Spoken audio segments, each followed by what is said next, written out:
What's up, guys? This is Tony with Salt Strong, and I want to discuss what color lures you should throw based on the tides. Now, most people really don't think of it this way. They usually, consider water clarity, but what you're going to notice is when the tides change or when the tides shift, the water clarity is going to change as well. So the color lure that you're throwing should also change when the tide does. So definitely think about that when you're out there on the water. Now, the lures that I have lined up here, we have our, I like to call it my incoming tide crew over here, and then the outgoing tide crew on this side. And keep in mind, any of these lures that I'm showing in this video, we do sell on our shop page at fishstrong.com. You can pick them up there, and if you are one of our insider members, keep in mind you do get a really great discount on all products and gear, so be sure to take advantage of that. So first off, with incoming tide, you're going to want to go with more natural, subtle colors.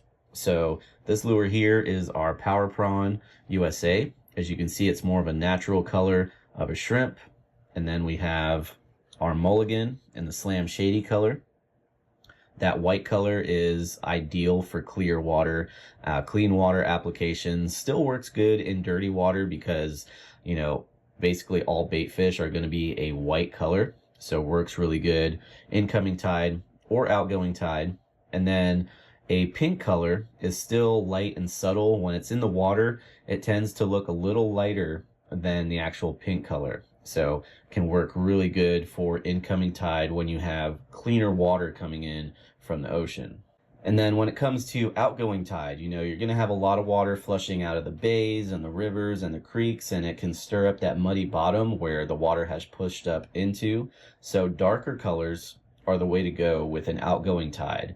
Now, doesn't always mean an outgoing tide is going to bring dirty water. If you notice it's an outgoing tide and the water's clean, stick with those lighter, subtle colors. If you do notice a change in the water clarity getting darker, go with those darker colors. So this one here is our 3.5 inch Slam Series paddle tail in the Gold Digger color.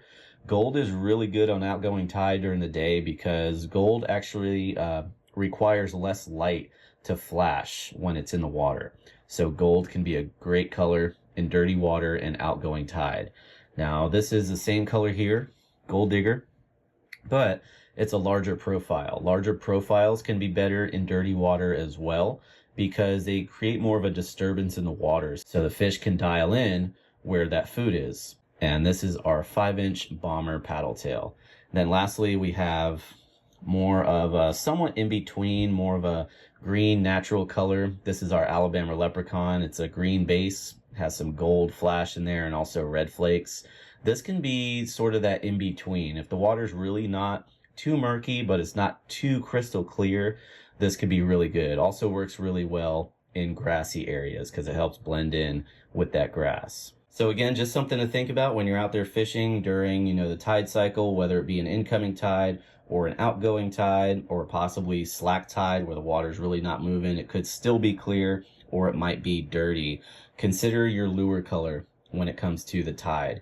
You could be out there fishing during the bottom of an outgoing tide. You're throwing darker lures and then all of a sudden the tide changes. You get that clean ocean water coming in, you might want to switch to something a little bit more subtle and more of a natural color. Again, any of these lures that I showed on here are on our shop page at fishstrong.com. You can pick them up there. And if you are an insider member, definitely be sure to take advantage of that discount. Now, if you have any questions or comments, please feel free to drop them down below. Until next time, thanks for watching, and I'll see you on the next video.